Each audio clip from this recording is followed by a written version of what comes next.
Amen.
तेरा जलाल है, तेरा जलाल है, तेरा जलाल, तेरा जलाल है, तेरा जलाल है, तेरा जलाल है, तेरा जलाल, तेरा जलाल है, तेरा जलाल है, तेरा जलाल है, तेरा जलाल, तेरा जलाल है, यीशु तेरा जलाल है, मेरी बस्ती कुछ भी नहीं।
ये तेरा ही कमाल है, मेरी हस्ती कुछ भी नहीं।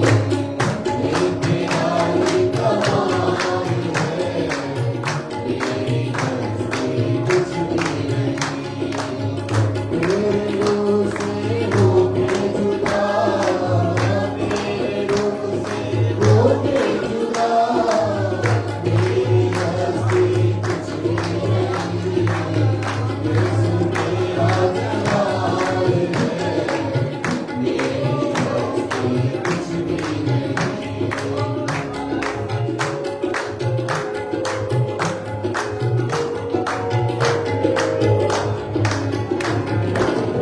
बिन तेरे जीना है क्या, मैं मेरे अज़ली बादशाह। बिन तेरे जीना है क्या, मैं मेरे अज़ली बादशाह। मैं मेरे अज़ली बादशाह। तू तो मेरी जान है, मेरी हस्ती कुछ भी नहीं। तू तो मेरी जान है, मेरी हस्ती कुछ भी नहीं। तेरे रूह से होके जुदा, तेरे रूह से होके जुदा, मेरी हस्ती कुछ भी नहीं। यीशु तेरा जलाल है, मेरी हस्ती कुछ भी नहीं।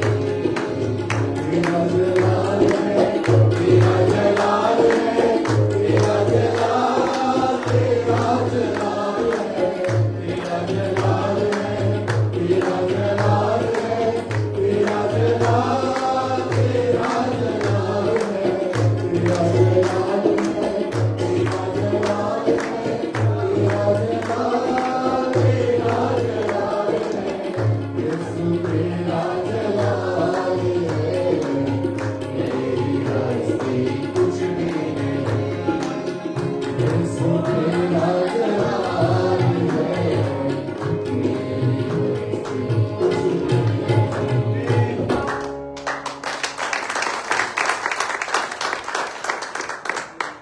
हालेलुया।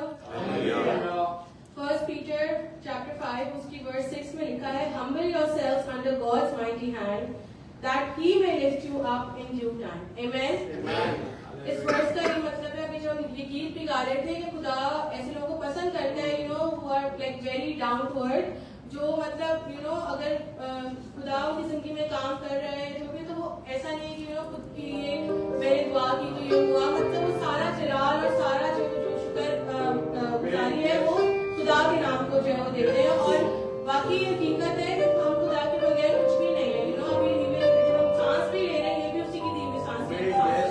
अगर वो ना चाहे तो हम सांसें भी ना ले पाए, राइट।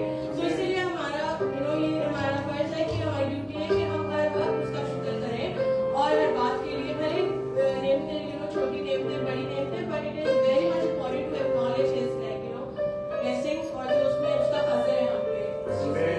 आमीन।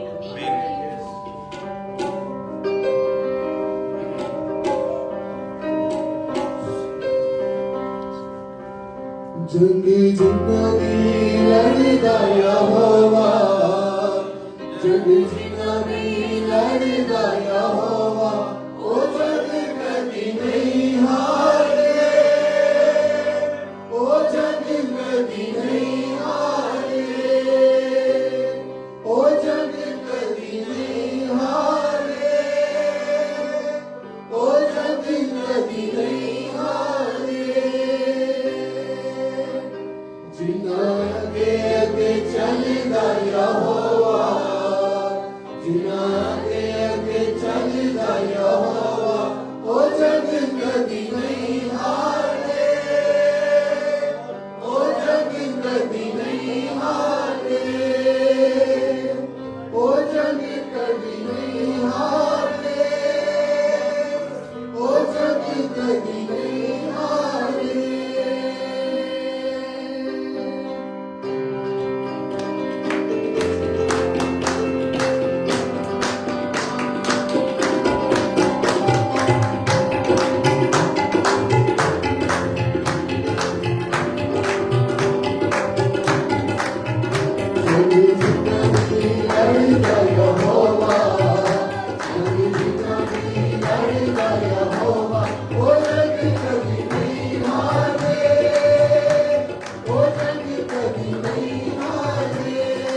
हमारा खुदा हमारी जंग लड़ रहा है।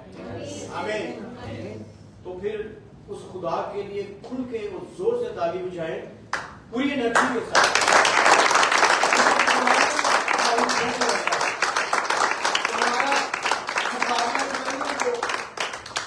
मोखल की नापाक तस्वीरों से है, तो अगर उसकी मदद ना हो तो हम जीत नहीं सकते, लेकिन उसकी मदद से हम जीतेंगे और बाबरकत रहेंगे। आमीन। तो खुदा का शुक्र करते आए, गीत गाएंगे और इसके बाद में हम खुदा के कलाम की तरफ चलेंगे। हालेलुया। यीशु नाम।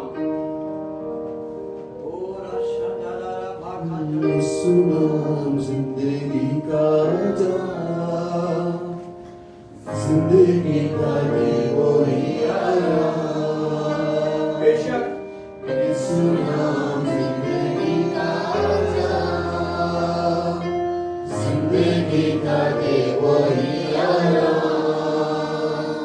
यीशु नाम, यीशु नाम, यीशु नाम, यीशु नाम, यीशु नाम, यीशु नाम, यीशु नाम, यीशु नाम, यीशु नाम, यीशु नाम, यीशु नाम जिंदगी का जाम, जिंदगी का वही आया। यीशु नाम जिंदगी का जाम, जिंदगी का वही आया। यीशु नाम, यीशु नाम, दोनों हाथों पर यीशु नाम, यीशु नाम, यीशु नाम,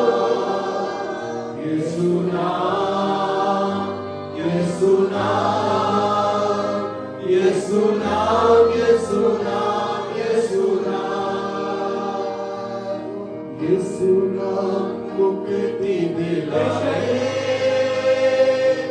अंधेरों में राह दिखलाए। यीशु नाम मुक्ति दिलाए, अंधेरों में राह दिखलाए। खोल दे वो बंदे आसमान, जिंदगी का दे वो ही आराम।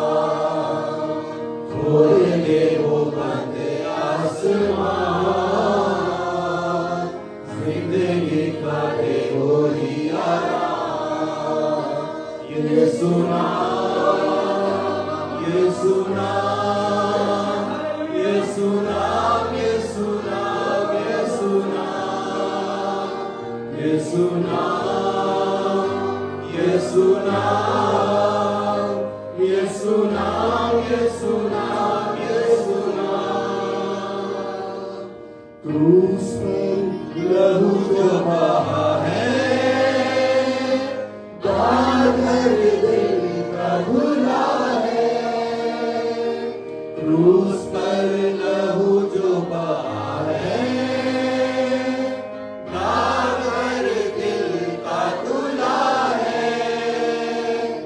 तेरे मेरे पापों का बोना, जिंदगी का दे वो ही आराम। तेरे मेरे पापों का बोना, जिंदगी का दे वो ही आराम। यीशु नाम, यीशु नाम, यीशु नाम, यीशु नाम, यीशु नाम, यीशु नाम, यीशु नाम, यीशु नाम, यीशु नाम। झुक जाओ कदमों में सारे, फतहा के मारो तुम नारे। झुक जाओ कदमों में सारे, फतहा के मारो तुम नारे। दुनिया को दे दो ये पैगाम, जिंदगी का दे दो ये आराम। दुनिया को दे दो ये पैगाम, जिंदगी का दे दो ये आराम। यीशु नाम, यीशु नाम, यीशु नाम, यीशु नाम, यीशु नाम, यीशु नाम, यीशु नाम, यीशु नाम, यीशु नाम, यीशु नाम।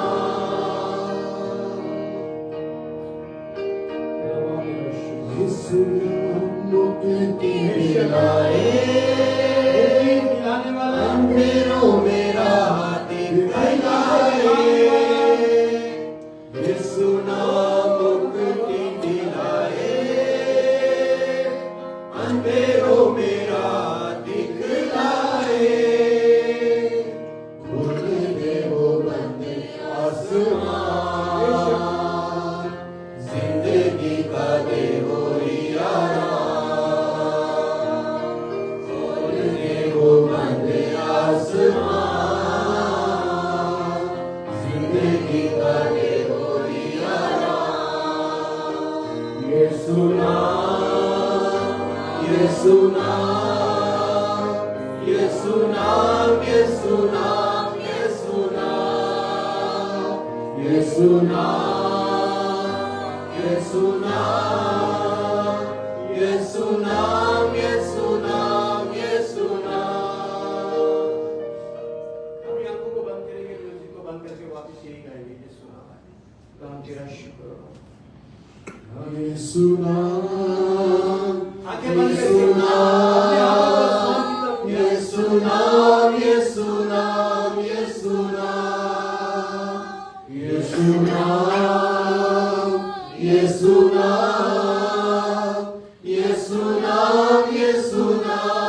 यीशु नाम, यीशु नाम, यीशु नाम, यीशु नाम, यीशु नाम, यीशु नाम। खुदा बाप, हम तेरे प्यारे बेटे यीशु के नाम में तेरे चरणों में आते हैं, क्योंकि हम जानते हैं कि खुदावंद जिंदगी तेरे पास है, जिंदगी की बातें तेरे पास हैं।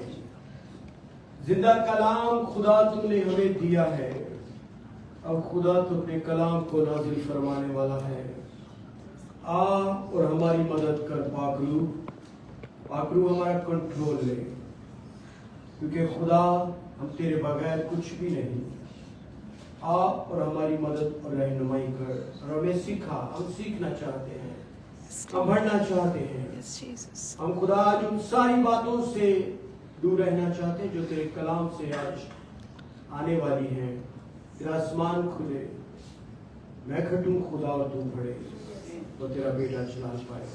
यीशु मसीह के नाम में, यीशु मसीह नासरी के नाम में, यीशु मसीह नासरी के नाम में। Hallelujah, hallelujah, hallelujah, hallelujah, hallelujah. साथ वाले को हाथ मिलाए, उसको बोले कि खुदा के कलाम को हमें पूरे तौर से सुनना है, एक्टिव रहना है। साथ वाले को बोलो एक्टिव रहना है। आमीन। बैठ सकते हैं, हम खुदा का शुक्र अदा करते हैं। हाँ, बहुत सी चीजें ऐसी हैं जो हमें लगता है कि ये हम कर रहे हैं और गलत हो रहा है। बहुत सी चीजें ऐसी हैं, बहुत सी नाम लेने जाऊंगा तो आपके माइंड में बहुत सारी चीजें चलनी शुरू हो गई। हाँ, ये भी गलत है, ये भी गलत है, ये भी गलत है, ये भी गलत है। और बहुत सारी चीजें अच्छी भी हैं और जो हम कर भी रहे हैं, खुदा का शुक्र है। लेकिन एक आज ऐसी चीज के बारे में हम सीखेंगे खुदा के पाक रूप से, क्योंकि सिखाने वाला कोई भी इंसान नहीं है जब तक कि आसमान से न मिले। और मेरे पास तो अपना नॉलेज है भी नहीं है, और खुदा का शुक्र है कि वो जो देता है तो वो बड़े बड़े नॉलेजों से, बड़ी बड़ी बुक से, बड़ी बड़ी टीवी से बहुत ज्यादा है। हमें हम खुदा का शुक्र अदा करते हैं सारी बातों के लिए। लेकिन एक ऐसी मैं आज आपके साथ जिक्र करना चाहता हूँ बात का, जो हमें लगता है कि नहीं इसके अंदर हो सकता है, इसके अंदर हो सकता है, मेरे अंदर नहीं है, मेरे अंदर नहीं है। मेरे साथ है आप बोलो, फिक्र ना करो, हम आपके साथ। पक्का ना वादा है, इस वादे में पूरा रहना है। यिर्मयाह को कहते हैं कि यिर्मयाह एक रोने वाला नबी था, क्योंकि उसको अपने लोगों की बड़ी फिक्र थी। वो खुदा के कलाम को सुनाता सुनाता रो पड़ता था। खुदा कहता था कि यिर्मयाह, क्योंकि पहले खुदा का कलाम इस तरह से उतरता था कि नबी पर कलाम आता था और नबी कलाम आगे बयान करता था। और यिर्मयाह को जब खुदा ने बहुत सारी जगहों पे यिर्मयाह की किताब में लिखे कि खुदा ने कलाम किया, और यिर्मयाह ने जब खुदा के कलाम को सुनाया और रोने लगा, और अपनी कौम के लिए बड़ा ही बोझ रखने वाला नबी था, और वो तन्हाई में रोता था, अलग चला जाता था और रोना शुरू कर देता था।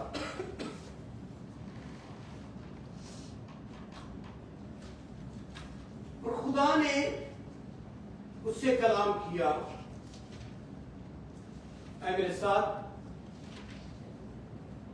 यिर्मयाह की किताब से उसका 13वां बाब, यिर्मयाह 13 बाब और उसकी 15वीं आयत। यिर्मयाह चैप्टर 13 वर्स नंबर 15। खुदा के कलाम में लिखा है, सुनो और कान लगाओ। ये एक ही लफ्ज है, हाँ? नहीं, दो बात। सुनना ही है, और इधर से निकालना नहीं है। क्या लिखा है? कान लगाओ। खुदा क्या कह रहे हैं? नबी से कह रहे कि मेरे लोगों को यह बयान कर दे कि सुनो और कान लगाओ, घमंड ना। इससे लगता है, पहली बातों से लगता है कि बड़ा गहरा भेद और बड़ा मुकाशवा कुछ खुलने वाला है। लेकिन खुदा क्या कहता है? सुनो और कान लगाओ, घमंड ना करो। सारी इतनी मतलब सोचो करो, ध्यान दो, सिर्फ सुन के इस कान से सुन के इधर से नहीं निकालो, बल्कि तवज्जो के साथ मेरे कलाम को सुनो और मेरे कलाम पर क्या करो? कान लगाओ। और आगे क्या है? घमंड ना करो। घमंड ना करो, क्योंकि खुदावन फरमाता है। और घमंड की डिटेल में जाए तो बहुत सारे गरूर, प्राउड, बहुत सारी चीजें हमें कलाम मुकद्दस में से मिलती हैं। बड़े हवाले मिलते हैं, बड़ी स्टोरीज मिलती हैं, बड़े कैरेक्टर्स मिलते हैं। और खुदा कह रहे, इतना गहरा कलाम खुदा कर रहे हैं यिर्मयाह से कि सुनो और कान लगाओ, घमंड ना करो, क्योंकि कौन फरमा रहे हैं? खुदावंद फरमा रहा है। और एक ही चीज पर खुदा ने जोर दिया कि यिर्मयाह मेरी कौम को जाकर बयान कर दे, मेरे लोगों को बयान कर दे कि घमंड ना करो। अब आप में से, ये सुनने वालों में से कोई घमंडी है? आपको क्या लग रहा है? मैं तो नहीं, ये हो सकता है ना? मैं तो नहीं हूं, ये हो सकती है, क्योंकि मैं तो सीधी सादी हूं, मैं तो कुछ भी नहीं करती, मैं तो कुछ भी नहीं करता, मैं तो सीधा चल रहा हूं, मैं तो घमंडी नहीं हो सकता उसका। लेकिन याद रखें कि खुदा नबी से कह रहे कि मेरी कौम को, मेरे लोगों को बयान कर दे कि कान लगाएं, सिर्फ सुने ही नहीं, बल्कि कान लगाएं, तो जो करें, ध्यान दें, अपने दिल में इस बात को रख लें कि घमंड ना करें। और फरमा कौन है? फरमा खुदावंद है कि घमंड नहीं करना। और खुदा ने आगे क्या कहा? वर्स नंबर 16, ठीक है, खुदावंद अपने खुदा की तमजीद करो, घमंड ना करो, बल्कि खुदावंद अपने खुदा की तमजीद करो, इससे पहले कि वो भले घमंड ना करो, इससे पहले कि तुम्हारा तमाशा बन जाए। घमंड ना करो कि इससे पहले कि तुमसे कुछ छिन जाए, तुम तारीकी में चले जाओ और तुम्हारे पांव गुप्त अंधेरे में ठोकर खाए, जब तुम रोशनी का इंतजार करो। घमंडी बनकर हम जब बैठे रहेंगे और हम सोचते रहेंगे कि तारीकी जुदा हो रही है, रोशनी आ रही है, अंधेरा खत्म होने वाला है, उजाला शुरू होने वाला है, लेकिन आप उस चीज के लिए रॉन्ग वे पे जा रहे हो। क्योंकि नबी से खुदा ने क्लियरली बोल दिया कि सुनो और कान लगाओ।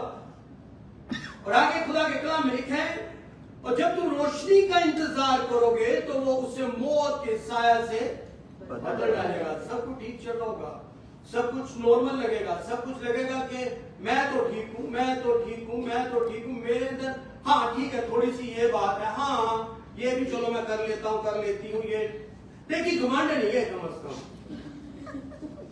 हम मानते हैं इस बात को। जोइस मैरी को जानते हैं? जोइस मैरी एक बड़ी खादम है खुदा की। उन्होंने एक मैसेज में अपने बयान किया, उसने जब सीडी चलती थी, जब वो गोल्ड डिस्क वाली ना सीडी जब चलती थी, तो वो कहती कि मैंने ना बहुत सारी सीडीज बनाई और मेरी लातादाद अनलिमिटेड जो सीडीज थी वो बिकी हैं और बहुत सारा उन्होंने खुदा ने काम किया और लोगों ने बड़ी बरकत पाई। तो उस सीडीओ के ऊपर आपको पता है ना, उनके कवर पर एक बड़ा सा जो भी कुछ होता था, सीडी का नाम रखा जाता था, प्राउड, है ना, और घमंड।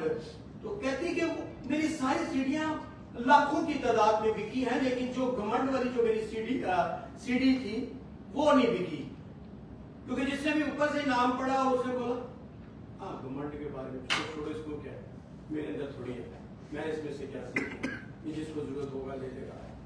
तो एक स्कॉलर ये भी कहते हैं कि 99% लोग जो हैं वो समझते हैं हमारे अंदर ये बात नहीं है। मैं घमंडी नहीं, मैं तो बहुत ही सुबह भी खुदा का नाम की तो बाइबल और मैं तो किसी से डरती बात भी नहीं करती। घमंड सब कुछ है मेरे अंदर, लेकिन घमंड नहीं है। लेकिन खुदा क्यों कह रहे नबी से कि जाके कौम को बोल कि सुनो भी और कान भी लगाओ, घमंडी ना बनो। मैं तो दुआ करता हूं, ये सामने वाला तो दुआ भी नहीं करता। यहां तक ये भी कहना कि मैं ठीक हूं, मैं सही चल रहा हूं, ये भी एक घमंड है। मुझे किसी की सलाह की जरूरत नहीं है, मुझे किसी की एडवाइस लेने की जरूरत नहीं है। ये क्या है? आप तो थोड़ा ऊंचा बोल सकते हैं मेरे साथ। ये क्या है? ये क्या है? ये घमंड है कि मैं ठीक हूं, सामने वाला ठीक नहीं। मैं सही कह रहा हूं, सामने वाला ठीक नहीं कह रहा। ये भी घमंड है कि मैं घमंडी नहीं हूं। ये भी घमंड है कि मैं घमंडी नहीं हूं, मेरे अंदर गुरूर नहीं है, मैं प्राउड नहीं हूं। लेकिन आप बात करके देखें और कहेंगे बस बस पता है, ऐसा भी है ना। चुप करवा देते अगले बोला मैं यार मैं ही कर बैठा, हेलो, एकदम से आपको आगे से एक आंसर आता है कि पता है मुझे। तो नबी यहाँ पे कह रहा है कि खुदा ने कहा कि जाके बोल, खुदा आज हमें इस प्राउड की स्पिरिट से बाहर आना है। आमीन। हमें आजिज़ी, हलीमी और फरोख्ती के साथ जिंदगी गुजारनी है। खुदा के कलाम में लिखा है कि अपने से दूसरे को बेहतर समझो। ये ना समझो कि मैं माइक पे बोल रहा हूं तो मेरे लिए मैं ठीक हूं, वो खराब है, वो खराब है, वो खराब है। वो कोई नहीं खराब। खुदा सबसे प्यार करता है, पर थोड़ा सा हमें अंडरस्टैंड करने की जरूरत है। शायद किसी बात में वो ठीक है तो वो हल्का है, वो हल्का है तो वो ठीक है, कोई बैलेंस है सब। लेकिन हमें आज सिर्फ यही सीखना है कि हमें घमंड की स्पिरिट से बाहर आ जाना है। हम जो लगता है कि नहीं नहीं ये नहीं वो नहीं, ये नहीं वो नहीं, तो इससे जब हम बाहर आएंगे तो हम हल्के हो जाएंगे, क्योंकि खुदा को अपने लोगों की फिक्र है। मैं अच्छा पहनता हूं, उसको तो पहनने की भी तमीज नहीं है, उसको तो डाइनिंग टेबल पे बैठने की तमीज नहीं है, उसको तो खाने की तमीज नहीं है, उसको तो आने जाने की सलाम लेने की तमीज नहीं है। तो ये सारी घमंड के अंदर चीजें आती हैं, ये चीजें नॉर्मल हैं। अगर हम यहां में एक बड़ी किसी स्पिरिट का, लश्कर का नाम लेना शुरू कर दें तो लगेगा कि यार बड़ी बात हो रही है। ये बात छोटी है लेकिन काम बहुत बड़ा है। क्योंकि जब प्राउड आता है, जब हम घमंडी हो जाते हैं तो हम गिर जाते हैं। और खुदा के कलाम में हमने पढ़ा, और तुम्हारे पांव घुप अंधेरे में ठोकर खाएं, और जब तुम रोशनी का इंतजार करो तो वो उसे मौत के साया से बदल डाले और उसे सख्त तरीकी बना दे। ये खुदा का पैगाम है अपने लोगों के लिए। और आगे जो नबी की जो बात है, वर्स नंबर 17 खुदा के कलाम में लिखा है, नबी के आगे कह रहे हैं, लेकिन अगर तुम ना सुनोगे, खुदा कहते हैं कान लगाओ, और क्या कहता है खुदा? सुनो और कान लगाओ। फिर वापिस बोलो, सुनो और कान लगाओ। ये खुदा कह रहा है। और आगे मैंने आपको सुना दिया। अभी नबी क्या कह रहा है? अभी नबी वर्ष नंबर जो 17 है वो नबी क्या कह रहा है, लिखा है, लेकिन अगर तुम ना सुनोगे, अगर तुम ना सुनोगे तो मेरी जान तुम्हारे गरूर के सबब से खलवत खानों में गम खाया करेगी। नबी कह रहे हैं कि अगर तुम नहीं सुनोगे तो क्या होगा? खलवत खानों में गम खाया करेगी, या तन्हाई के अंदर मैं लग जाके तुम्हारे लिए रोता रहूंगा कि तुम्हारा घमंड क्यों नहीं जा रहा, तुम्हारा सफर, तुम्हारी पनिश और तुम्हारा जो भी एक किसी आप सफर पे हो या कोई भी मुश्किलात में हो, क्यों नहीं खत्म हो पा रही? क्योंकि तुम्हारे अंदर घमंड है। नबी कह रहा है मुझे इस बात की फिक्र है कि खुदा सिखा रहा, तुम सीख नहीं रहे। नबी कहते हैं कि खुदा फरमा रहा है लेकिन तुम कान नहीं लगा रहे। लेकिन मैं इसीलिए अलग तन्हाई में जाकर, खलवत खानों में जाकर कहता है कि मैं रोता हूं। हाँ, मेरी आंखें फूट फूट कर रोएंगी और आंसू बहाएंगी, क्योंकि खुदा उनका गला सीरी में चला गया।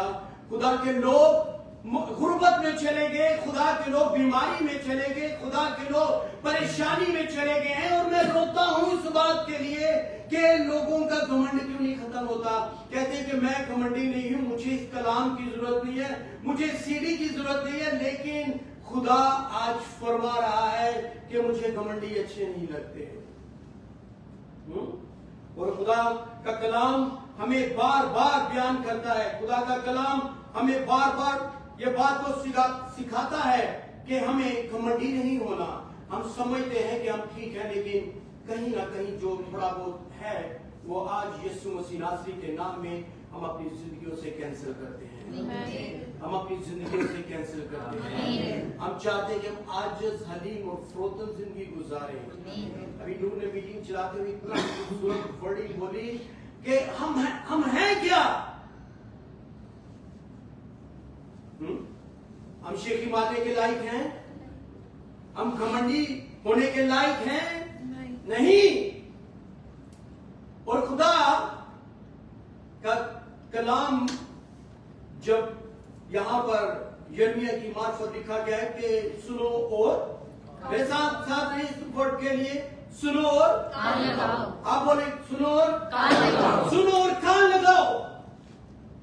और जब हम पता है ज़बूर 40 से जब हम गाते हैं, मैं सबर देना हसरत के यहोवा दी करदा सा इंतजार, मुबारक से दहा जानो, मुबारक से दहाल जानो, यहोवा रूते यहोवा दे भरोसा जिसदा, मुबारक से दहाल जानो, यहोवा रूते भरोसा जिसदा, घमंडिया कोले होने जाता, ना झूठे आलाली रखदा यार, जमनिया को घमंडिया कोले होने जाता, ना झूठे आलाली रखदा यारी। सुनो और कान लगाओ। घमंडियां को हम दुआ करते रहेंगे कि खुदा मैं सुबह भी आता हूं तेरे पास, दोपहर में भी, शाम को भी, लेकिन खुदा क्या कहेगा कि मेरी तुम्हारे से कोई वाकफियत नहीं है, मैं नहीं जानता। क्योंकि हमारे अंदर घमंड है उस फरीसी की तरह।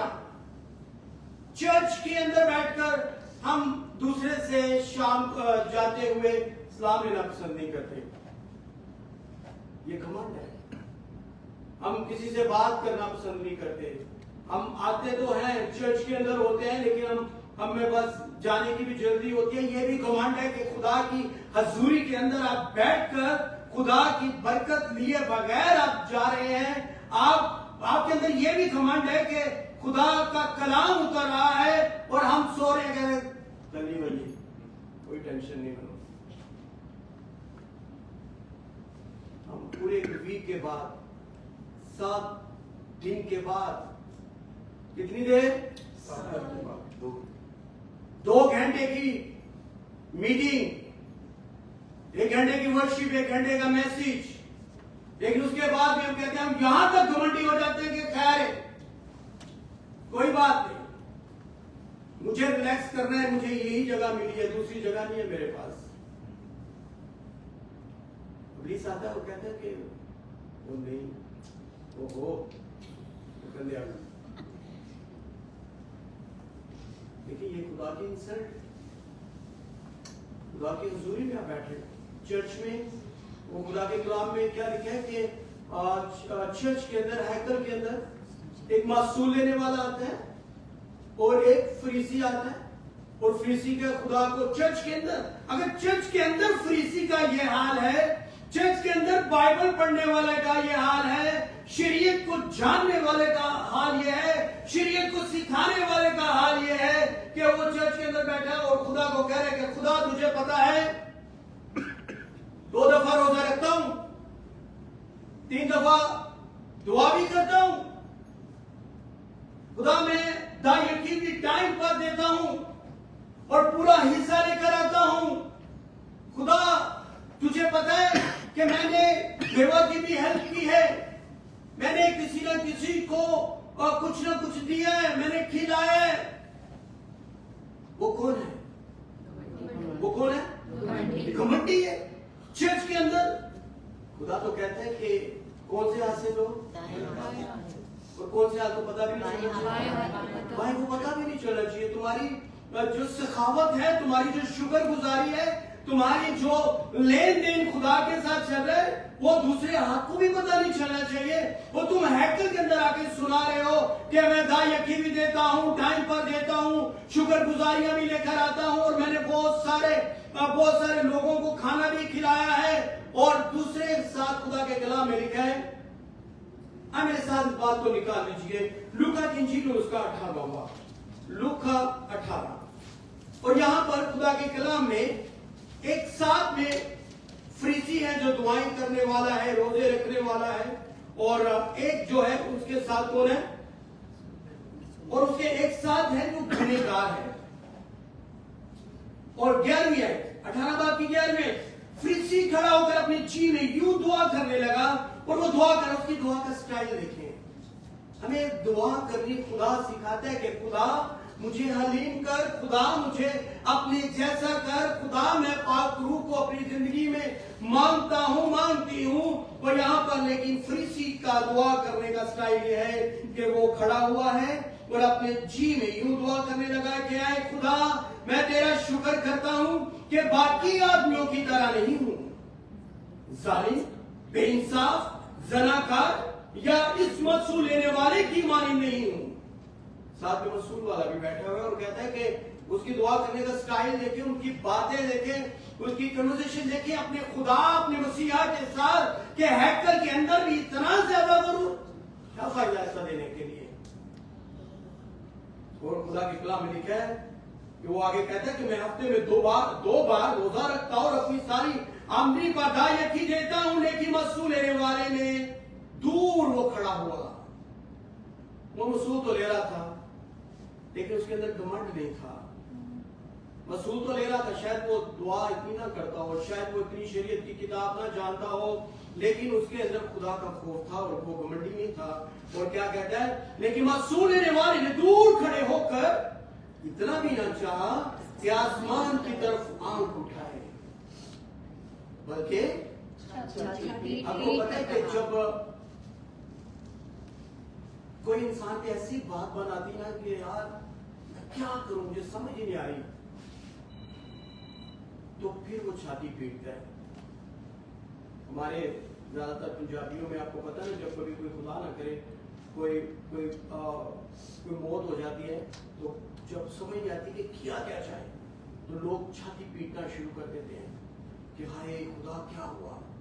अब उसने मसूल लेने वाले में काम तो ऐसा कर रहा था, लेकिन वो प्राउड नहीं था, वो घमंडी नहीं था। और अगर खुदा के कलाम में लिखा है कि इतना भी ना चाहा कि आसमान की तरफ देख सके और कह सके कि खुदा मैं इस लायक हूं कि आज मैं आया हूं, आज मैं मसूल लेने वाला हूं, लेकिन आज मैं मोटा और बड़ा हदिया लाया हूं। आज तो खुदा तो मुझे यहाँ से खुदा इंसान की तरह नहीं है, कुछ ऐसे पास्टर्स की तरह नहीं है कि आपको दिया जाएगा तो उसकी ज्यादा आपके आगे रिस्पेक्ट होगी। खुदा के आगे एक दमड़ी वाले की भी उतनी रिस्पेक्ट है जो मिलियन और बिलियंस में दे रहे हैं। आमीन। क्योंकि वो कौन है? वो खुदा है। और वो खुदा क्या कह रहे कि कान सुनो और क्या करो? कान लगाओ इस बात के लिए। लिखा है, खुदा के कलाम में लिखा है कि इतना भी ना चाहे कि आसमान की तरफ आंख उठाए, बल्कि छाती पीट पीट कर कहा, आए खुदा मुझ गुनाहगार पर रहम कर। आए खुदा मुझ गुनाहगार पर क्या कर? रहम कर। आगे यीशु ने क्या कहा? यीशु ने बड़े खूबसूरत अल्फाज उस फरीसी के लिए नहीं, जो दायकी दे रहा था, जो शरीयत की किताब पढ़ रहा था, शायद वो स्कॉलर भी हो, उसके आगे 202, 200, 300, 400, 500 कितने स्टूडेंट्स भी हो, ये मेंशन तो नहीं, लेकिन मैं अभी आपको कह रहा हूँ कि वो बहुत बड़ा था। लेकिन खुदा ने उन दोनों को जब आगे रखा, एक प्राउड में रहने वाला, एक घमंडी है, और दूसरा जो है वो आजिज है। और वो क्या कह रहा है? खुदा के कलाम में लिखा है, यीशु ने क्या कहा? मैं तुमसे कहता हूं कि ये शख्स दूसरे की निस्बत रात भर टहल कर अपने घर गया, क्योंकि जो कोई अपने आप को बड़ा बनाएगा वो छोटा किया जाएगा। अगर आप किसी को कहते हैं ना कि यार ऐसे पता है, अब तू सिखाएगा हमें, तू तेरे को पता है ये करके भी गुजर गए हैं, ये प्राउड है। लेकिन खुदा के कलाम में क्या लिखा है? वो जो छोटा किया जाएगा। अगर आता भी है तो अच्छा यार ये नई टेक्निक है, हाँ आता तो था मुझे, लेकिन ये मैंने तुझसे सीखा है, बड़ी बात है यार, मुझे अच्छा लगा, मैं भी अभी जब करूंगा तो ऐसे करूंगा। ये प्राउड हमारा टूट जाएगा और खुदा को हम पसंद आएंगे और सामने वाले का हौसला बढ़ेगा। वो 10 लोगों को और सिखाएगा और कहेगा इस तरह से नहीं, इस तरह से है, इस तरह से हम खुदा के कलाम को बांटेंगे, खुदा के कलाम को आगे लेकर जाएंगे और पढ़ेंगे। इसीलिए यीशु ने अपने मुंह से ये बात दोनों को फैसला करते हुए कह दी चर्च के अंदर, तुमसे कहता हूं कि ये शख्स दूसरे की निस्बत रात बास कहकर अपने घर गया, क्योंकि जो कोई अपने आप को बड़ा बनाएगा, आपकी आवाज आनी चाहिए, जो कोई अपने आप को बड़ा बनाएगा वो छोटा किया जाएगा, वो छोटा किया जाएगा, और जो अपने आप को छोटा बनाएगा वो बड़ा किया जाएगा। लेकिन हमें समझ नहीं आ रही कि हम घमंडी हैं या नहीं है। हमें समझ नहीं आ रही छोटी छोटी बातों में। आज आप फैसला कर सकते हो कि मैं घमंडी हूं कि नहीं हूं। उनके पास क्या है? उनके पास तो आज तक अपना घर भी नहीं है, ये तो आज अभी भी किराए पे रहते हैं। हमारे पास देखो अच्छे घर होने के साथ साथ सारी फैसिलिटीज भी है, बड़ा घर भी है, गाड़ी भी है, कपड़ा भी अच्छा पहनते हैं, खाते भी अच्छे हैं। ये घमंड है, ये घमंड है। लेकिन खुदा के लोग कहते हैं कि आज हमारे पास अच्छा घर है, खुदा आपको भी बड़ा घर देने वाला है, खुदा आपके लिए भी रास्ते खोलने वाला है। हमारे पास एक गाड़ी, आपके पास 2 गाड़ियां होंगी। खुदा मुझे दिखाया, खुदा मुझे बता रहा है, आप उसके लिए डिक्लेयर कर रहे हो। खुदा आपके लिए, आपके पास जॉब है, दूसरे के पास जॉब नहीं है, तो ये नहीं सोचो कि मेरी जॉब 2500 दरहम की है और उसकी जो जॉब है 1800 की है। आपकी 1800 की आपकी डबल होने वाली है। मेरे पास आज वीजा है तो आपके पास वीजा होने वाला है। अच्छा मेरा तो वीजा लग गया, ज्यादा नहीं लगा, बड़ी मुश्किल चल रही है। ये घमंड नहीं तो क्या है? ये घमंड है। लेकिन हमें पता नहीं चल रहा कि हम घमंड की जिंदगी गुजार रहे हैं। स्कॉलर कहते हैं कि मैंने जब देखा, मैंने जब तस्दीक की, मैंने जब तशवीश की, तो 99% लोग जो हैं पास्टर्स, मैं कलाम सुनाता हूं, वो उसको कलाम थोड़ी आता है। मैं वर्शिप करता हूं, उनको तो वर्शिप ही नहीं आती, वो तो सुर में ही नहीं है। मैं जो बजाता हूं वो दूसरा नहीं बजा सकता। कहता है कि 99% लोग जो हैं वो घमंडी जिंदगी गुजार रहे हैं, जिसका उनको पता भी नहीं है।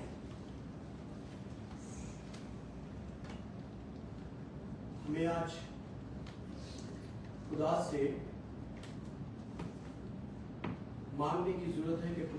आजिज बना, हलीम बना, फ्रोतन बना, ताकि खुदा मैं सही तौर पर और लायक तौर पर तेरे साथ वफादारी के साथ चलूं।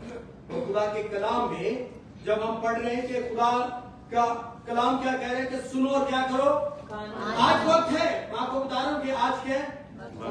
साथ वाले को बोले कि आज वक्त है, फिर बोले कि हम कान लगाएं। याद रखिए कि हम भागते रहते हैं। मुझे दो पहले ना मैंने मेरा जाने वाला है, तो मेरी भाभी भी है, मेरी वो कजन भी लगती है, वो अजमान, उनका नाम रुखसार है। मैं उसका नंबर ढूंढ रहा था, तो नंबर वो दूसरी जगह कोई रुखसार बहन लिखा हुआ था। मैंने कहा शायद मैंने लिखा हुआ है। मैंने अनजाने में उसको कॉल कर दी, तो उसके आदमी ने आगे से फोन उठाया और कहने लगा फासी जी चलो गलती ना ली सही, लेकिन अच्छा हो गया था तो मैंने बिजनेस शुरू किया है। मैंने बहुत सारी मोटिवेशनल स्पीकर्स को सुना है। तो अभी मैं क्या करूं, क्योंकि वो कहते हैं कि किसी को बताना जो है ना वो ठीक नहीं है।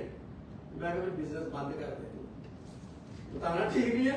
अभी तो तूने बिजनेस तो बना लिया, तूने लाइसेंस बना लिया, तू मार्केट में आ गया, तो जब तक अभी तू वाकई सोशल मीडिया पे नहीं जाएगा तो तुझे कैसे तेरे पास बिजनेस आना शुरू होगा। ये तो बिजनेस मार्केट का यही हाल है ना, दस्तूर है कि आप जब बाहर आओगे तो आपको बिजनेस मिलेगा, राइट।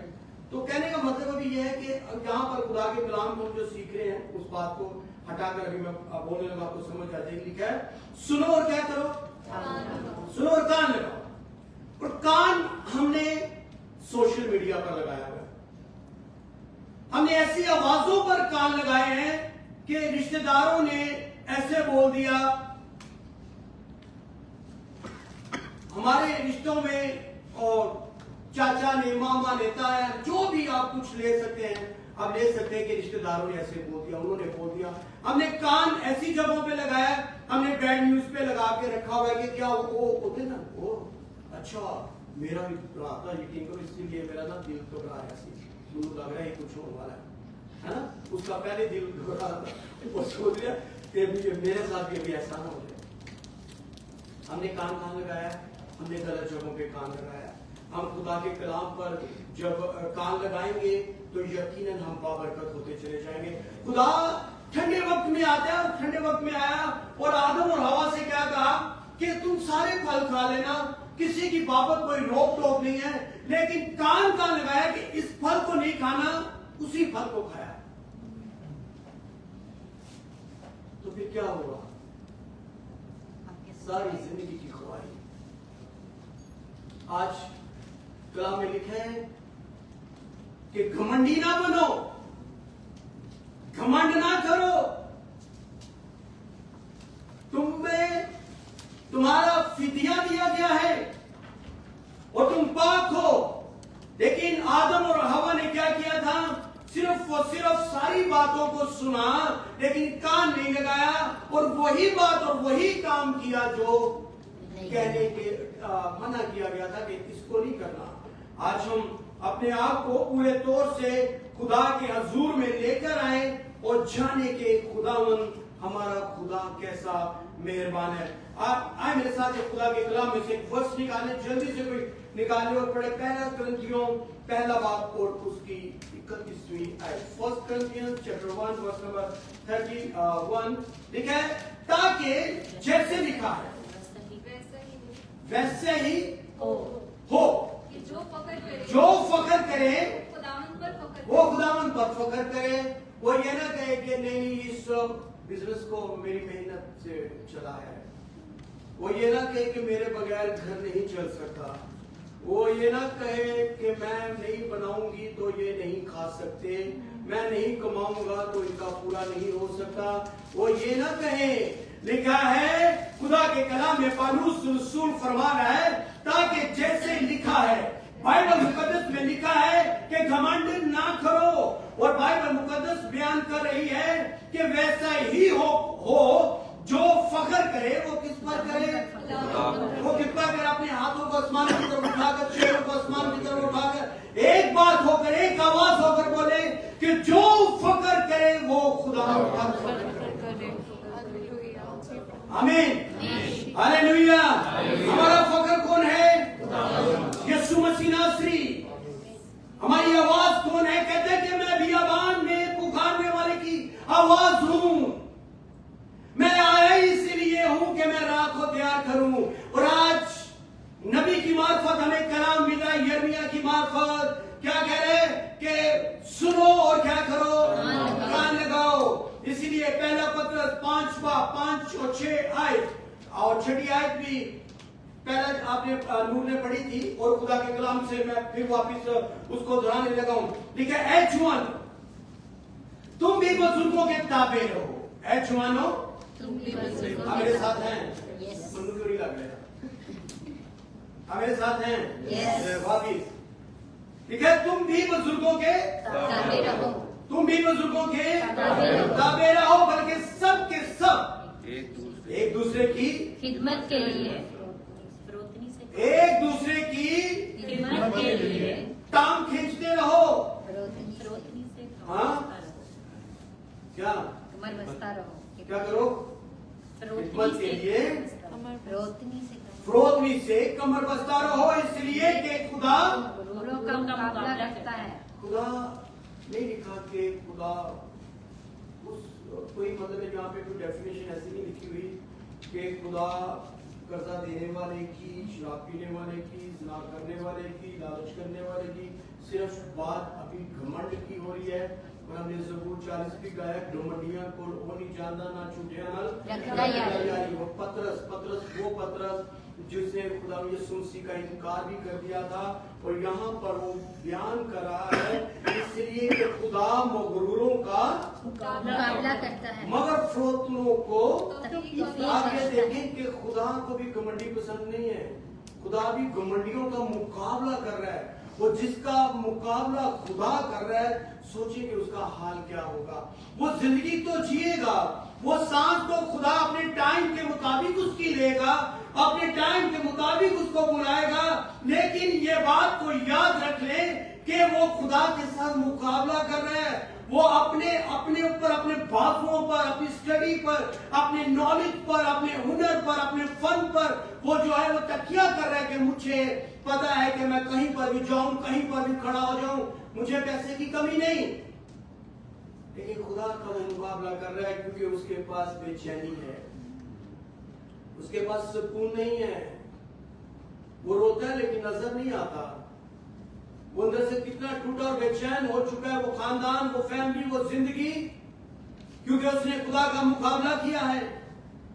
उसने कहा कि मैं हूं, लेकिन मैं हूं जो लफ्ज है वो सिर्फ इस्राएल के खुदा के आगे ही अच्छा लगता है। आमीन, आमीन, हालेलुया। इसलिए लिखा है कि आगे वर्ष नंबर 6 में लिखा है, बस खुदा के कभी हाथ के कैसे रहो। रोतनी से रहो। रोतनी क्या होती है? क्या होती है? आजी। हम आजी से रह सकते हैं। आजी क्यों नहीं आती की बात तू हमें आजिज़ी के साथ कैसे रह सकते हैं? हाँ यार ठीक है, आता है वक्त के साथ। बाकी चर्च के लोगों के साथ, फेलोशिप के साथ वो सिर्फ और सिर्फ आजिज़ी आ सकती है। अदरवाइज कभी भी हम आजिज़ हो नहीं सकते। खुदा ने पहला सैमुएल के अंदर और साउल के बारे में खुदा के कलाम में लिखे कि खुदा ने उसको पहला बादशाह इस्राएल का बनाया साउल को। और खुदा ने उसको एक हुक्म दिया। खुदा ने कहा कि जाओ और अमालेकियों को जाकर मार, और अमालेकियों का कोई भी एक बंदा तुमने नहीं छोड़ना, ना औरत, साफ कलाम में लिखा है, ना औरत छोड़नी है, ना कोई बंदा छोड़ना है, ना कोई बच्चा छोड़ना है, ना कोई बूढ़ा छोड़ना है, ना कोई गाय, ना कोई बैल, ना कोई बकरी, ना कोई कबूतर, ना कोई चिड़िया। जो तेरे हाथ में आए, जो तुझे नजर आए, सबको बर्बाद कर दे। लेकिन सैमुएल ने क्या किया था? अच्छे में सैमुएल गया और सैमुएल ने जो औरत अच्छी लगी उसको साइड पे कर दिया, जो जानवर मोटा ताजा अच्छा लगा उसको साइड पे कर दिया, और उनके बादशाह को भी साइड पे कर दिया और उनको अपने साथ लेकर आ गया। और खुदा ने रात के टाइम पर सैमुअल नबी से बात की, उसे बोला कि देख सैमुअल, ये इस लायक तो नहीं था कि मैं इसको बादशाह बनाऊं, लेकिन फिर भी मैंने इसको बादशाह बनाया। मैंने उससे क्या ज्यादा मांगा था? मैंने उसको यह बोला था कि जाके सबको नेस्तो नबूद कर दे। खुदा ने उसको खूबसूरत बनाया, खुदा ने उसने लंबा चौड़ा बनाया, खुदा ने उसको बादशाह बना दिया, लेकिन उसने खुदा की बात को नहीं माना। वो गया और अपनी मर्जी से ही सारे काम उसने जाके वो जंग, उसने उससे पहले बहुत सारी जंगें की, वो जंगें भी खुदा साथ रखता रहा, उसने जंगें भी जीती। लेकिन जब खुदा ने उसको हुक्म दिया कि तूने जाके ये करना है, लेकिन उसने अपनी तरफ से करने की कोशिश की और खुदा की बात को रद्द कर दिया। खुदा के कलाम में लिखा है कि जब रद्द किया तो खुदा ने, मेरे साथ इस बात को, पहला सैमुएल उसका पहला बाप निकाल लीजिए, हम इससे ज्यादा अच्छे से सीख सकेंगे।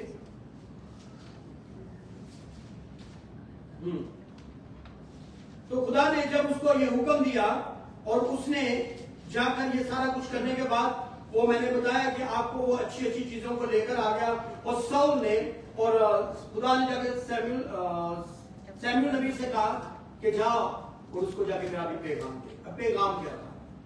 उसने कलाम को रद्द किया था। उसने, खुदा ने कहा कि उसको इस तरह से बोला, लेकिन वो इस तरह से नहीं बोला, और उसी तरह से बोला, लेकिन उसने सुना तो सही, लेकिन उसने कान नहीं लगाया। जब वो आए तो नबी ने कहा कि तूने ये क्या किया है साउल, तूने ये क्या किया है? साउल कहने लगा मैंने क्या किया? जैसे खुदा ने बोला वैसे ही किया, कुर्बानियां लेकर आया हूं, आए इस बात को पढ़ ले।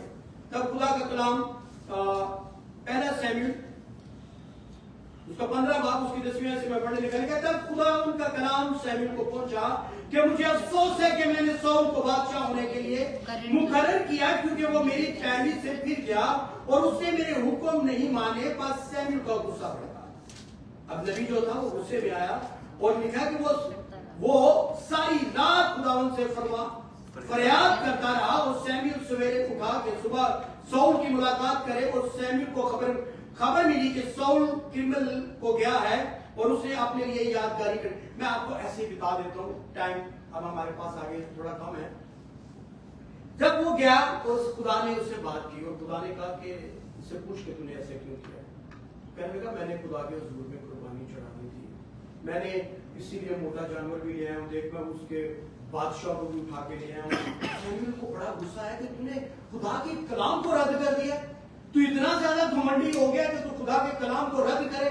आज अगर हम खुदा के कलाम को रद्द करते हैं तो याद रखें हमसे बढ़ के कोई घमंडी है नहीं। अच्छा, घमंडी वो भी है, मुझसे पूछे कौन? एक आध कोई जानना है? पता घमंडी कौन है? बोले कौन? जो कहता है कि मैं घमंडी नहीं हूं। सच क्या है? क्योंकि हम किसी ना किसी बात में, किसी ना किसी पोजीशन पे, किसी ना किसी रिश्ते में, किसी ना किसी जगह पे हम घमंड कर रहे हैं, लेकिन आज हमें उस घमंड की स्पिरिट को यीशु मसीह नासरी के नाम से अपनी जिंदगी से दूर करना है। आज हमें पाक रूह की रहनुमाई में जीने की और चलने की जरूरत है, ताकि हम हमारे अंदर से स्पिरिट को यीशु के नाम में कैंसिल कर दिया जाए और खुदा का बेटा चला पाए। आमीन। यहाँ पर खुदा के कलाम में लिखा है कि वो कहने लगा कि देख मैंने तो अपना तब जवानों में से एक ने बोल उठा के देख मैंने बैतलहम की, वहां में लिखा है कि मुझसे ना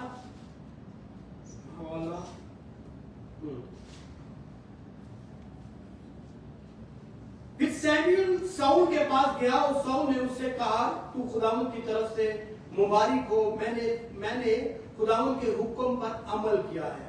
जो खुदा ने कहा उसने नहीं किया, लेकिन अभी वो क्या कह रहा है कि मैंने अमल किया है।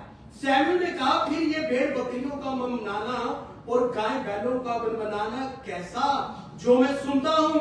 शाऊल ने कहा ये लोग उनको अमलीकियों के हाथ से ले आए हैं, इसलिए कि लोगों ने अच्छी अच्छी भेड़ बकरियों और गाय बैलों को जीता रखा ताकि उनको खुदावंद तेरे खुदा के लिए ज़बह करें और बाकी सबको तो हमने नेस्त कर दिया। तब शमूएल ने शाऊल से कहा ठहर जा, वो जो कुछ खुदावंद ने आज की रात मुझसे कहा है वो मैं तुझे बताऊंगा।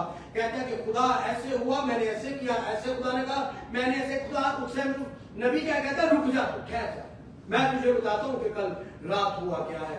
वो शमूएल ने कहा कि अगर तू अपनी ही नजर में हकीम था, जब तू बेवजूद था, तेरी कोई औकात, तेरी कोई हैसियत नहीं थी, फिर भी खुदा ने तुझे बादशाह बनाया। फिर भी आज अगर हम लोग, अब याद रखिए कि आप मुबारक लोग हैं, पता है वहां पे जो हमारे पीछे मुल्कों में जो बैठे लोग हैं ना, वो इस जगह पे आने के लिए तरसते हैं। पता है किसी को ऐसे है ना कि यार वहां पे चलो अच्छी जिंदगी गुजार लेंगे, जितने दिन है अच्छी कमाई कर लेंगे, अच्छी बात, और खुदा इस मुल्क को बाबरकत रखे। आमीन। खुदा इस मुल्क में अपने लोगों को सरफराजी अता करे, इसीलिए कि हम फिर भी घमंडी नहीं, अच्छे रहना भी इधर ही है, अच्छे कुछ नहीं हूँ, बस मार्केट तो चले जाना चाहिए, ये हो जाना चाहिए, वो हो जाना चाहिए, लेकिन फिर भी स्टिल हम यहाँ पर हैं क्योंकि हमें पता है कि ये बाबरकत धरती है, ये बाबरकत मुल्क है, ये बाबरकत जगह है, और हम सबों के लिए हमारे वसीला से कितने लोग आगे बरकत पाते हैं, आगे उनको मिलता है तो वो खाते हैं और आगे बढ़ रहे हैं। हम खुदा का शुक्र अदा करना चाहिए। ठीक है, शमूएल ने कहा अगर तू अपनी ही नजर में हकीर था तो भी क्या तू बनी इस्राएल के कबीलों का सरदार ना बनाया गया। ये लंबी एक दास्तान, एक स्टोरी है, लेकिन आगे खुदा के कलाम में मैं आपको यही बात पहुंचाना चाहता हूं कि शाऊल ने शमूएल से कहा मैंने गुनाह किया, मैंने ये सारी बातें की, मैंने ये सारे काम किए, लेकिन खुदा ने कहा कि तूने वो काम क्यों नहीं किया जो मैं चाहता था। और उसी दिन, उसी वक्त उसकी बादशाह जो थी वो छीन गई, वो बदरूहों में गिरफ्तार हो गया, बादशाह जाती रही, सब कुछ खत्म हो गया। लिखा है यहाँ पर बड़ी अच्छी वर्स लिखी हुई है, वो मुझे वर्स मिल गई, मुझे खास मैं आपके सामने पढ़ने लगा हूँ। वर्स नंबर 27 खुदा के कलाम में लिखा है, वो जैसे ही जब शमूएल नबी ने शाऊल को अपना मैसेज सुनाया, और जब मैसेज सुनाने के बाद जब वापिस हुआ तो वहां पे एक वाकया पेश आया। ठीक है, जैसे ही शमूएल जाने को मुड़ा मैसेज सुनाने के बाद, शाऊल ने उसके जुबा का दामन पकड़ लिया। जुबा लाइक वो जो ड्रेस होता है ना, तंदूरा यहाँ पे जो पहनते हैं ना, तो उसका जब वो अपनी बात बयान करके खुदा का पैगाम देकर जब वो मुड़ा तो उसके कंधे को जब जुब्बा को पकड़ा तो लिखा है खुदा के कलाम में कि उसका जुब्बे का दामन पकड़ लिया और वो क्या हो गया, चाक हो गया। और चाक होना जो था उसकी बादशाह उससे जाती रही, खुदा का पाक उससे जुदा हो गया। आज अगर हम घमंडी बनके खुदा के पाक को जुदा अपने आप से कर देंगे तो याद रखें कि हमारे पास कुछ भी नहीं रहेगा। हमें पाक रूह को रंजीदा नहीं करना, हमें पाक रूह को जाने नहीं देना। अगर पाक रूह हमारी जिंदगी से चला गया, अगर हमें आपको खुदा ने ये एबिलिटी, ये खुदा ने आपको बरकत दी है कि आप खुदा के काम कर सको और आप नहीं कर रहे, तो याद रखिए कि खुदा का पाक रूह आपसे जुदा हो सकता है। आज के दौर में पाक रूह जुदा तो नहीं होता। जब भी हम खुदा के आगे आते हैं, माफी मांगते हैं, खुदा में आगे बढ़ने का हौसला देता है। खुदा कहता है कि मैं तेरे साथ हूँ। इसीलिए खुदा के कलाम में आज हमें बढ़ने की और चलने की जरूरत है। आइए मेरे साथ सिर्फ एक फिलिपियों के खत उसका दूसरा बाब उसकी पहली आयत से मैं आपके सामने पढ़ूंगा, गौर से सुन लीजिए कि आज के मसीह को कैसा होना चाहिए। फिर इसके बाद हम गीत गाएंगे, ज़बूर गाएंगे, जो भी आगे बढ़ेंगे। फिलिपियों का खत मेरे साथ निकाल लीजिए, अगर किसी ने निकाल लिया हो तो वो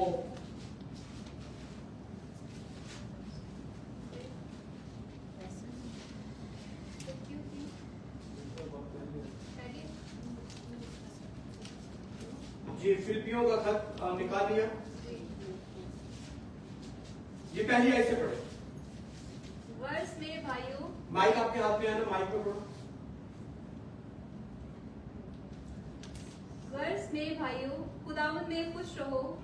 तुम्हें एक ही बात बार बार लिखने में मुझे तो कुछ दिक्कत नहीं, और तुम्हारी इसमें हिफाजत है। आपको फिलिपियों दूसरा बाब दूसरा बाब बस अगर कुछ मैं पढ़ता हूँ। दूसरे बाब की 5वें हिस्से में पढ़ता हूँ। ठीक है, वैसा ही मिजाज रखो। कैसा मिजाज? वैसा ही मिजाज रखो। यीशु का मिजाज कैसा था? घमंडी था वो। सुनिए, तो दुनिया के अंदर एक ऐसी बड़ी एग्जांपल दी है ना कि कोई भी दे नहीं सकता। आज तो वाकई पास्टर्स के भी लोग बैग पकड़ने के लिए लग हैं, जूते पहनाने के लिए लग हैं। मैंने अपनी आंखों से भी देखा है। लेकिन यीशु मसीह ने जो एग्जांपल दी है ना, वो बड़ी हटके थी। कोई भी उस्ताद तो ऐसा नहीं करता, लेकिन यीशु मसीह ने क्या किया? अपनी कमर से पटका बांधा और क्या किया? शत्रुओं के पांव धोने शुरू कर दिए। और क्या लिखा है यहाँ पर?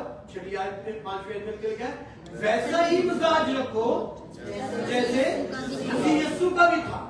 उसने गरचा खुदा की सूरत पर था, वो खुदा की सूरत पर था।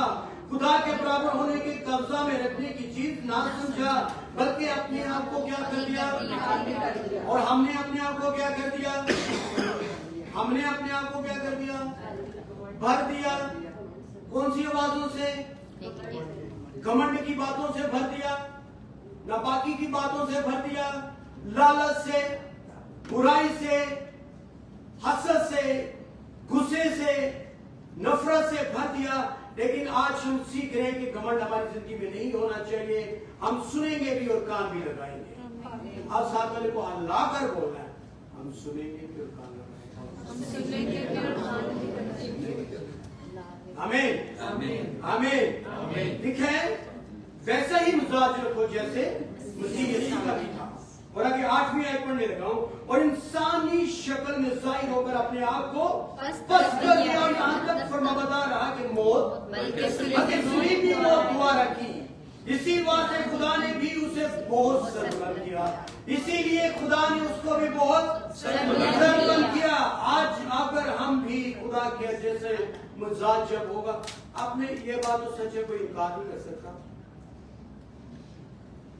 और ये रूहानी तौर पे मैं बात नहीं कर रहा।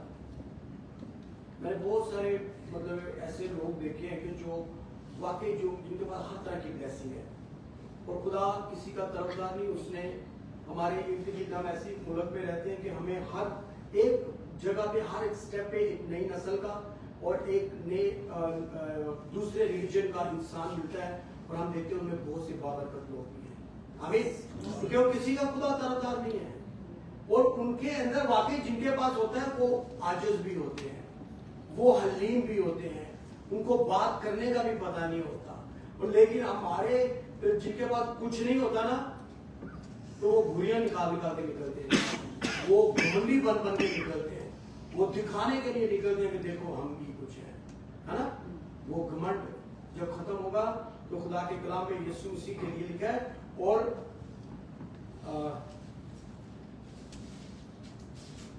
ठीक है, और उसे वो नाम बख्शा गया जो सब नामों से आला है, ताकि यीशु के नाम पर हर एक घुटना झुके, ख्वाह आसमानियों का, ख्वाह जमीनियों का, ख्वाह उनका जो जमीन के नीचे है। खुदा बाप के जलाल के लिए हर एक जुबान ही करार करेंगे यीशु मसीह खुदावंद है। और यीशु मसीह ने क्या कहा? तुम दुनिया का क्या हो? तुम दुनिया का क्या हो? नूर हो। लिखा है, बस ऐ मेरे अजीजों, जिस तरह तुम हमेशा। अभी मैं ये आखिरी पैरा पढ़ के बंद करने लगा हूं। मैं चाहता हूं कि आप इसको खड़े होकर सुने, बड़े अदब के साथ। हालेलुया। 16वीं ऐसे पढ़ने लगा।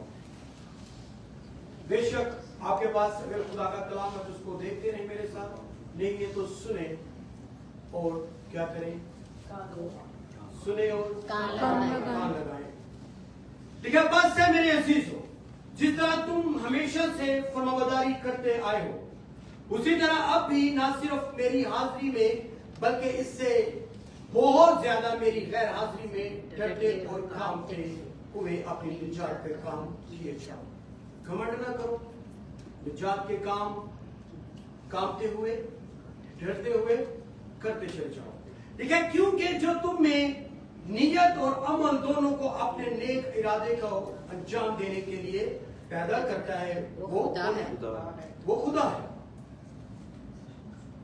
सब काम शिकायत और तकरार बगैर किया करो।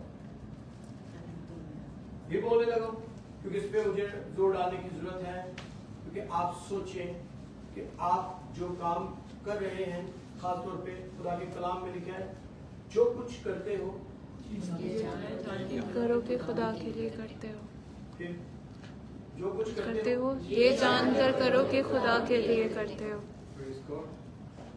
लिखा है 14वीं आयत में लिखा है, सब काम शिकायत और तकरार बगैर किया करो, ताकि तुम बेऐब और भोले होकर टेढ़े और कचरू लोगों में खुदा के बेनुक्स फर्जंद बने रहो।